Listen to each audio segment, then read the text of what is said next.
एक लड़का अपने चाचा के घर पहुंचता है और दरवाजे पर खड़ा होकर वो इधर उधर देखता है और फिर घर के अंदर दाखिल होते ही अपनी चाची से कहता है कि चाची चाचा कहीं दिखाई नहीं दे रहे, कहीं गए हैं क्या?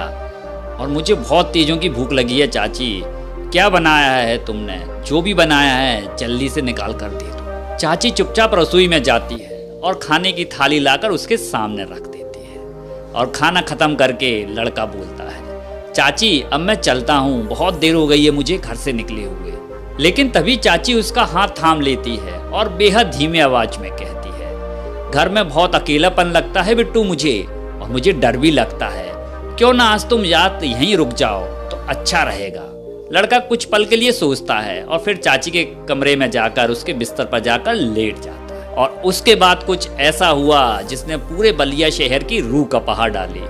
तो नमस्कार मेरे प्यारे साथियों, मैं हूं स्वतंत्र और आप देख रहे हैं आपकी जिज्ञासा यूट्यूब चैनल। लेकिन कहानी को शुरू करने से पहले इस कहानी के 3 प्रमुख पात्रों को अपन जान लेते हैं दोस्तों। तो ये हैं 40 वर्षीय सियाराम, जो बसपा नेता और किसान भी हैं, और ये हैं उनकी 35 वर्षीय पत्नी कंचन भारती, जो घर संभालने के साथ साथ डॉक्टरी की पढ़ाई भी कर रही हैं। और ये हैं 26 वर्षीय बालेश्वर उर्फ बिट्टू, जो सियाराम का सगा भतीजा है। तो दोस्तों चलिए कहानी पर आते हैं। उत्तर प्रदेश का बलिया जिला, जहां का नगरा थाना क्षेत्र के पास स्थित तंडवा गांव में रहने वाले सियाराम की उम्र लगभग 40 साल के आसपास थी दोस्तों।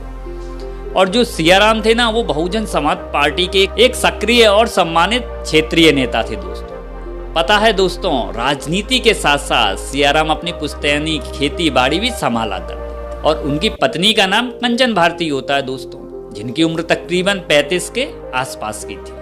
और इन दोनों की शादी को दोस्तों लगभग 10 साल बीत चुके थे, मतलब 10 साल हो चुके थे इनकी शादी। पता है दोस्तों, जो कंचन थी ना, वो बहुत ही महत्वाकांक्षी महिला थी। वो घर परिवार और बच्चों की देखभाल के साथ साथ डॉक्टरी की पढ़ाई भी कर रही थी। और सियाराम जो थे वो अपनी पत्नी के सपने को पूरा करने में उसका साथ देते थे और उसका समर्थन भी करते थे।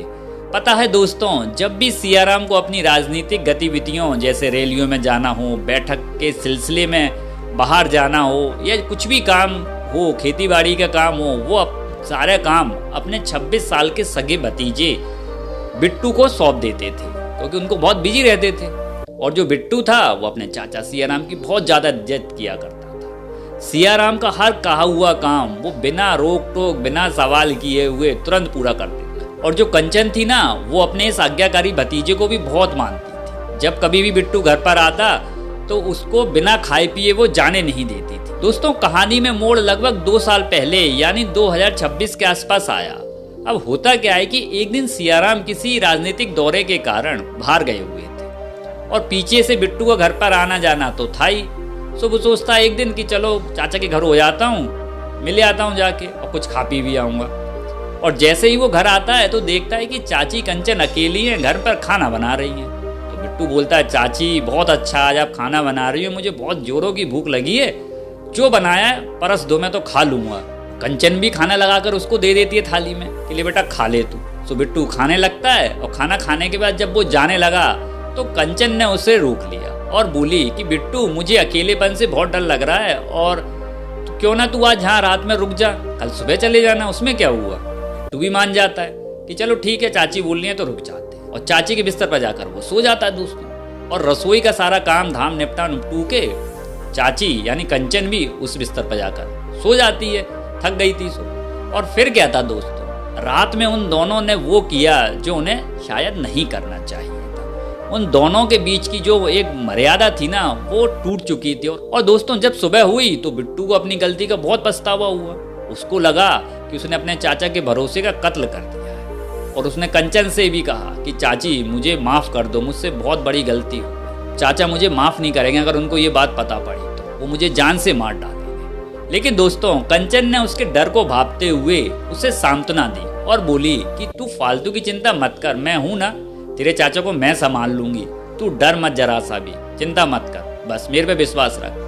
कंचन के मुंह से इन शब्दों को बिट्टू ने जैसे ही सुना वो शांत हो और उसके मन से खौफ भी निकल गया। दोस्तों कोई भी हो, जब सामने वाला ये ऐसे बोलेगा तो सामने वाला जो इंसान होगा वो तो शांत हो ही जाएगा।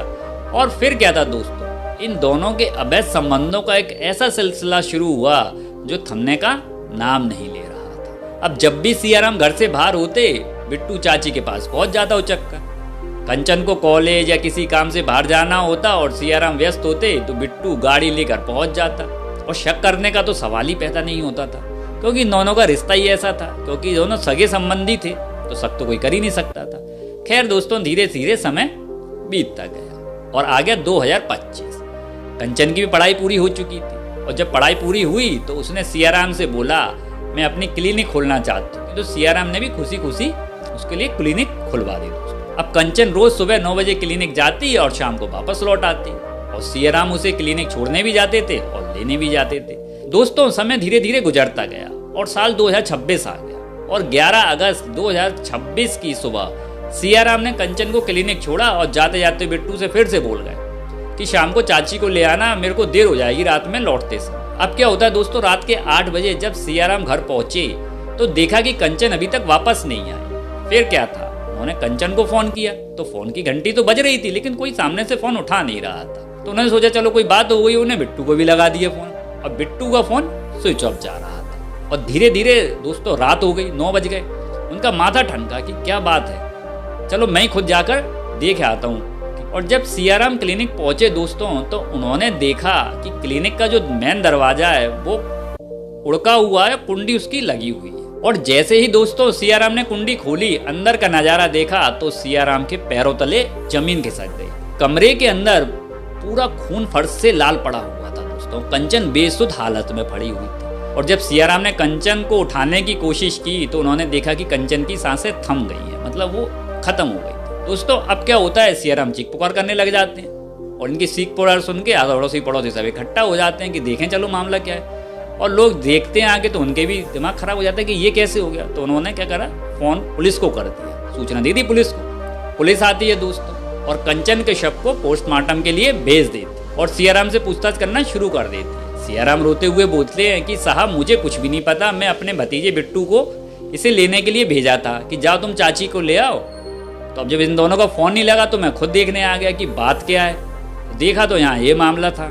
इसके अतिरिक्त साहब मुझे कुछ भी नहीं मालूम। पुलिस की जांच अब आगे चली रही थी कि तभी एक अनजान शख्स ने पुलिस को खबर दी कि मठ बाबा के पास झाड़ियों में एक लड़का खून से लथपथ हालत में, गंभीर हालत में पड़ा हुआ है साहब। और फिर क्या था, पुलिस फौरन मौके पर पहुंची तो देखा कि वो घायल लड़का दोस्तों कोई और नहीं बल्कि बिट्टू ही था।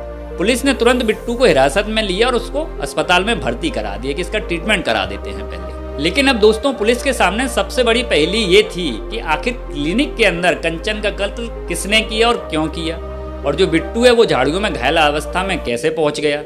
दोस्तों, जब कुछ घंटों के बाद बिट्टू को थोड़ा होश आया तो पुलिस ने पूछा कि ये सब कैसे हुआ और कंचन की हत्या कैसे हुई।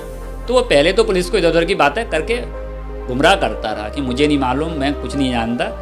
लेकिन कहते ना दोस्तों, पुलिस जब अपने कड़ाई पर शब्दों से इस्तेमाल करती तो अच्छे से अच्छा आदमी टूट जाता। सो बिट्टू भी टूट गया। उसने जो बात बताई उसको सुनकर पुलिस अधिकारियों के कान खड़े हो गए। दोस्तों, बिट्टू ने रोते हुए कबूल किया कि पिछले 2 सालों से उसके अपनी चाची कंचन के साथ नाजायज संबंध चल रहे थे, और उसने बताया कि पिछले कुछ महीनों से चाची का किसी तीसरे इंसान के साथ संबंध चल रहा था, और चाची अक्सर उसको दोपहर में अपने क्लिनिक बुला लेती थी और उसके साथ समय बिताती थी। और साहब 11 अगस्त 2026 की शाम को जब मैं चाची को लेने क्लिनिक पहुंचा ना, तो वो आदमी उस समय वहां मौजूद था और दोनों के दोनों आपत्तिजनक हालत में थे। इनको मैंने देख लिया और ये देखते ही साहब मेरा खून खौल उठा।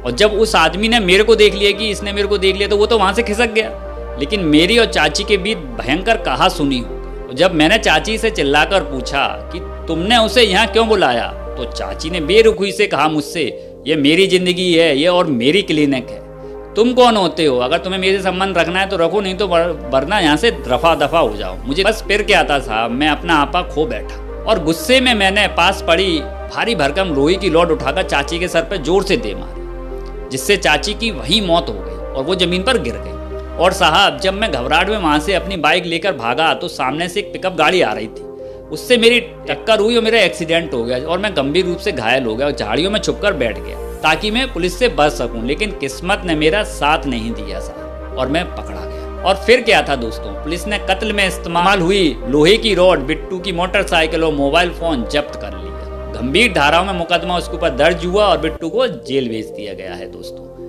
बलिया की इस घटना ने एक बार फिर साबित कर दिया कि जब रिश्तों में वासना, धोखा और अंधा गुस्सा प्रवेश करता है तो उसका अंजाम केवल और केवल तबाही होता है, इसके अतिरिक्त कुछ भी नहीं होता। मेरी राय के हिसाब से इसमें सबसे बड़ी गलती दोस्तों कंचन की थी। उसको बिट्टू के साथ ऐसा रिश्ता नहीं रखना चाहिए था और उसने सोच समझ कर ये रिश्ता रखा था। वो चाहती थी दो व्यक्तियों के साथ और था, बिट्टू के साथ एक अतिरिक्त उसके साथ 3 जनों से था टोटल चाचा को मिला के। बाकी आपको क्या लगता है दोस्तों, अपनी राय कमेंट बॉक्स में जरूर दीजिएगा। और अगर आप वीडियो पर पहली बार आए हैं तो वीडियो को लाइक, शेयर और चैनल को सब्सक्राइब करना ना भूलिएगा। तो मिलते हैं किसी नई और सच्ची घटना के साथ। तब तक के लिए आप स्वस्थ रहिए और मस्त रहिए। धन्यवाद।